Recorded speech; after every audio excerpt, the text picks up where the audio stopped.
Shit! The rooms are so small we can't fit the beds through the doors. Your cousin, the contractor, doesn't exactly understand the concept of scale. Well, get a carpenter and build some beds inside the rooms. What size patients shall we put in them? These are tiny rooms we are discussing. How tiny? Actually, the dwarf might squeeze in a piece of meat. All right. Empty the kindergarten and put kids in the rooms. Then change the sign above the door and say it's a children's hospital. What about our good doctor here? I know we got a good deal on him with the exchange program with whatever country he's from, but no one can understand a word he says. Weltensprung, krijg propa boom. See? In chief of surgery, it's a problem. If the doctor doesn't speak the language, how does he treat the patients? We've had to do away with treatment. Current policy states that if a patient is meant to get better, he gets better. If he's meant to die, he dies rather quickly. And the good doctor goes along with this policy? The nurses have taught him a sentence. Let Nightour take its course. Aren't you kidding? It works surprisingly well with the more religious patients. Next, the judiciary.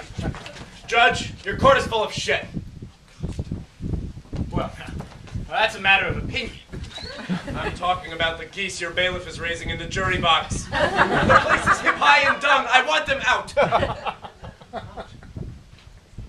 The goslings are about to hatch. And the sound they make when they come out of their eggs is so cute.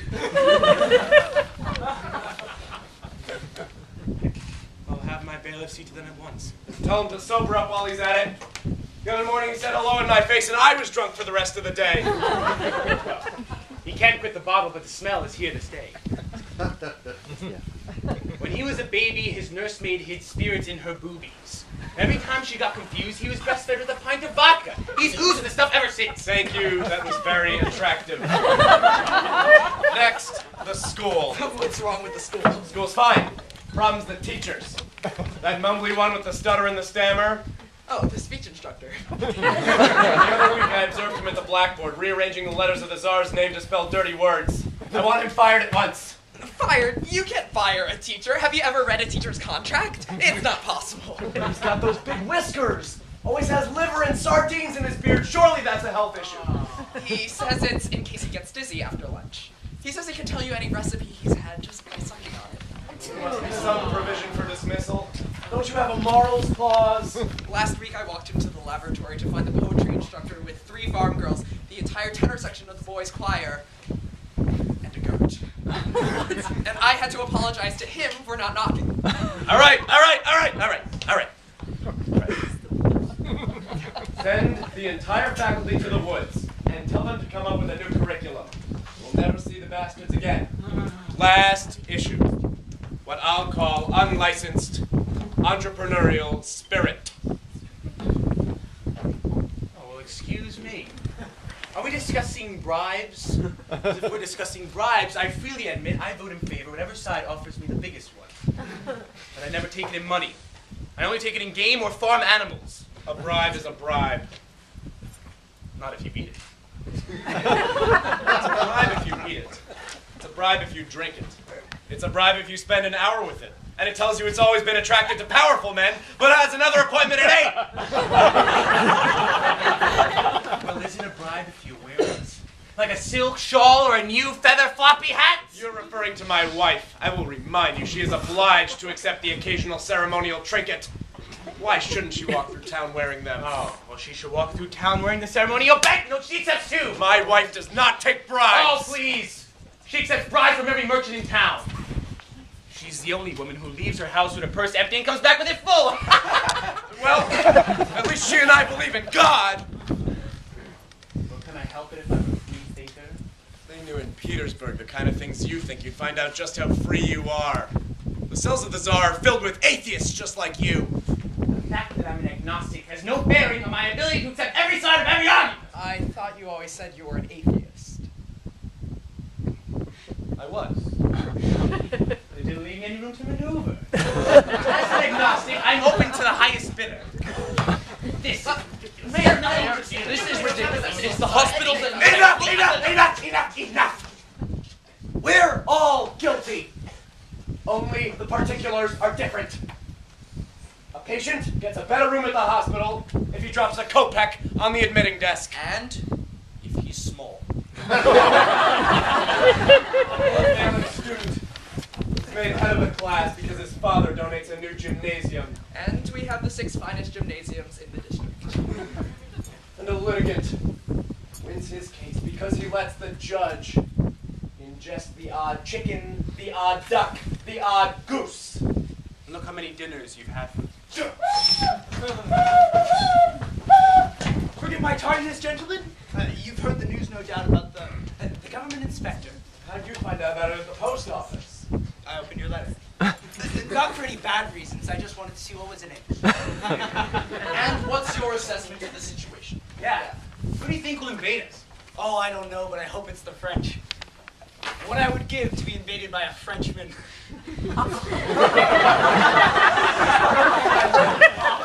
I open everyone's letters.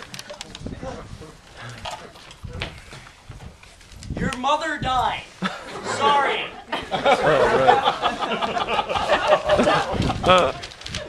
Every letter that goes through your office? Oh, yes, I collect them. Dear Dimitri, I love you, I love you, I love you. Tell me that you love me too. Love, Irina. Then this. Dear Dimitri, I wrote you 2 weeks ago and no response. Please, I beg you, write so I can know if you return my love. Love, Irina. Then this. Oh, heartless one! 2 months have passed since I wrote you my first letter. Seeing as you obviously despise me, I decided to enter a convent. May you burn in hell. Love, Irina. It's almost tragic. Your Excellency! Mayor! Mayor! Mayor! Your Excellency, Mayor! I have news! No, I have news. We agreed it was my news. Not. Ooh, you lied. I do not. You do. I do not. You do, and you know you I do not at all. Bumchinsky, you first. Well! Here, Ivanovich and myself were at the inn. Hey! You started too slow. I said You well! were going to say, well, this morning the rooster had a I cold. was not, although the rooster is very central to the story. If one of you doesn't tell me what happened, I'll have you both arrested for being irritating. All right. A government inspector is investigating our town. You know that. You do? Where'd you find out about it from? The postmaster. Gossip is fun. So you all know about the inspector from St. Petersburg? Yes, we And know. the secret instructions and Yes. the And that he's even at the inn as we speak? Yes. Repeat that. What? Repeat that or I'll kill you. The government inspector? He's at the inn. As we speak.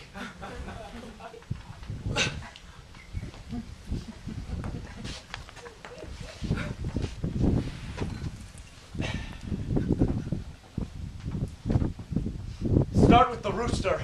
Well, the rooster's got a cold, so I got up late, which means I didn't meet up with Petri Ivanovich at the blacksmith's until 11.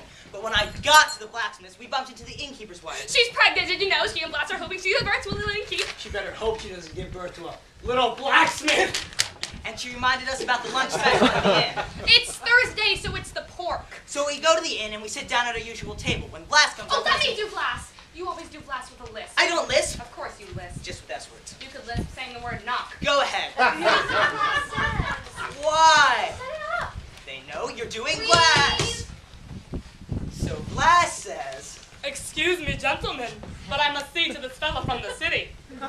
That was Blas. Wonderful. You win the best class competition. So we sit, and in walks, the man himself. Not handsome, but not ugly, not flashy. but not dowdy. Well-cut coat. City shoes, Strolls in as as if. if he owns the place. Did he act like an inspector? Did he?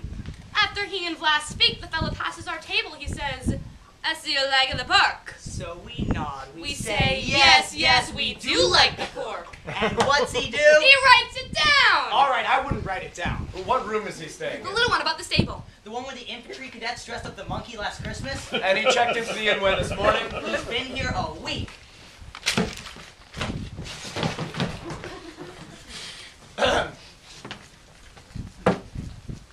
What's the stamp on that letter say? 15th of the month. This month or last. Well, it got here, didn't it?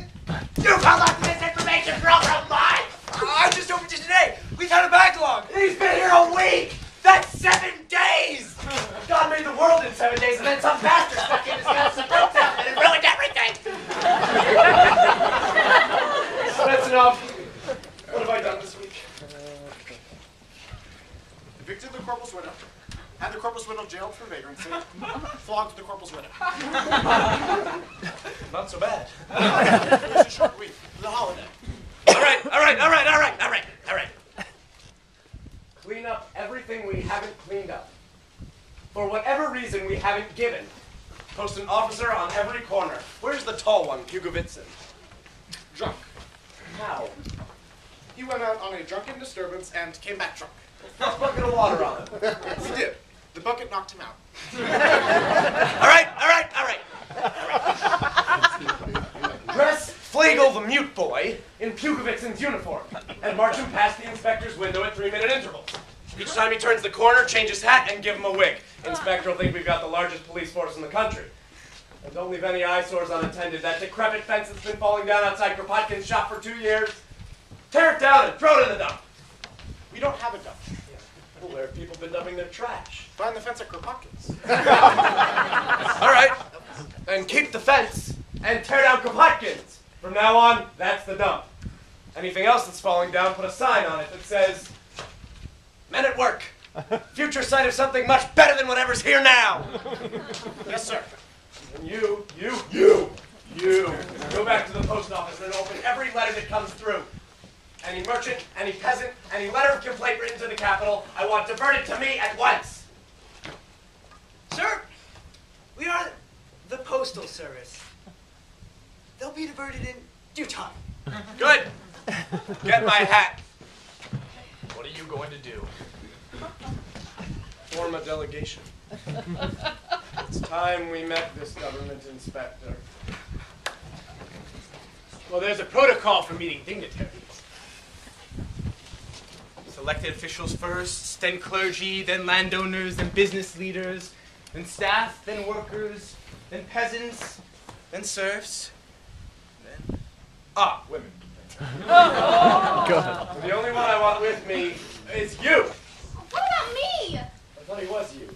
I need someone who can point this fella out. We both saw him. Can't we both go? There's no room in the troika. I can run behind. This fella from the city, what's his name? Klastikov. God above, I swear on the life of my wife and my daughter's virginity, you get me out of this one, I'll never accept a bribe on Sunday in church ever again. Gentlemen, let's show this government inspector the sort of town he's dealing with. Sir?